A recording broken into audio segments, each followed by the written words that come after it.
1901 Calcutta INC session ഒറ്റ കാര്യത്താൽ നമ്മൾ ഓർത്തിരിക്കണം. എന്തെന്നാൽ ഗാന്ധിജി പങ്കെടുത്ത ആദ്യത്തെ കോൺഗ്രസ് സമ്മേളനമായിരുന്നു ഇത്. ഗാന്ധിജി പങ്കെടുത്ത ആദ്യ കോൺഗ്രസ് സമ്മേളനം 1901 കൽക്കട്ട സമ്മേളനം. അധ്യക്ഷൻ ദീൻ ഷാ ഇ വാച്ച. 1905 ബനാറസ് സമ്മേളനം. 1905 ബംഗാൾ വിഭജനം നടന്ന വർഷമാണ്. ഈ സമയത്ത് ബനാറസിൽ വെച്ച് സമ്മേളനം നടന്നു. ഗോപാലകൃഷ്ണ ഗോഖലെയായിരുന്നു ആ സമ്മേളനത്തിന്റെ പ്രസിഡന്റ്. അതായത് ബംഗാൾ വിഭജന സമയത്തെ കോൺഗ്രസ് പ്രസിഡന്റ് ആര് എന്നാൽ ഗോപാലകൃഷ്ണ ഗോഖലെ. തീർച്ചയായും അദ്ദേഹം മിതവാദിയായിരുന്നു. എന്നാൽ 1905 ബംഗാൾ വിഭജനം മുതൽ ഇനി അങ്ങോട്ട് കോൺഗ്രസിൽ തീവ്ര ദേശീയവാദത്തിന്റെ കാലമാണ് വരാനിരിക്കുന്നത്. 1905 ദിശ മാറുകയാണ്. 1906 വീണ്ടും കൽക്കട്ടയിൽ വെച്ച് ഒരു സമ്മേളനം നടന്നു. ദാദാഭായ് നവറോജി ആയിരുന്നു പ്രസിഡന്റ്. അദ്ദേഹം 3ാമത്തെ പ്രാവശ്യമാണ് കോൺഗ്രസ് പ്രസിഡന്റ് ആവുന്നത്.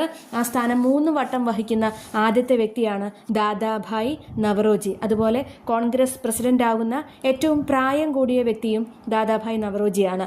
1906 കൽക്കട്ട സമ്മേളനത്തിൽ വെച്ച് അദ്ദേഹം ആദ്യമായി സ്വരാജ് ആവശ്യപ്പെട്ടു. 1907 ചരിത്ര പ്രസിദ്ധമായിട്ടുള്ള സമ്മേളനം നടന്നത് സൂറത്തിലാണ്. റാഷ് ബിഹാരി ബോസ് ആയിരുന്നു അധ്യക്ഷൻ. റാഷായിട്ട് സംസാരിക്കുക എന്ന് പറഞ്ഞാൽ ഇത്തിരി പരുക്കനായിട്ട് സംസാരിക്കുക എന്നുള്ളതാണ്. അതുപോലെയുള്ള ചില അനിഷ്ടകരമായ സംഭവ പരമ്പര നടന്ന സ്ഥലമാണ് സൂറത്ത്.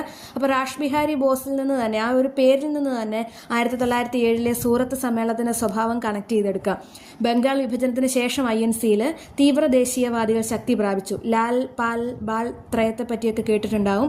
ഈ സമ്മേളനം പൂനെയിൽ വെച്ച് നടത്താനും, അതായത് സൂറത്ത് സമ്മേളനം യഥാർത്ഥത്തിൽ പൂനെയിൽ വെച്ച് നടത്താനും, അതുപോലെ ലാലാ ലജ്പത് റോയിയെ അല്ലെങ്കിൽ ബാലഗംഗാധര തിലകിനെ പ്രസിഡന്റ് ആക്കണം എന്നൊക്കെയായിരുന്നു തീവ്ര ദേശീയവാദികൾ ആഗ്രഹിച്ചത്. പക്ഷേ അങ്ങനെ നടക്കാതിരിക്കാൻ വേണ്ടി ഗോപാലകൃഷ്ണ ഗോഖലെ സമ്മേളന സ്ഥലം സൂറത്തിലേക്ക് മാറ്റി.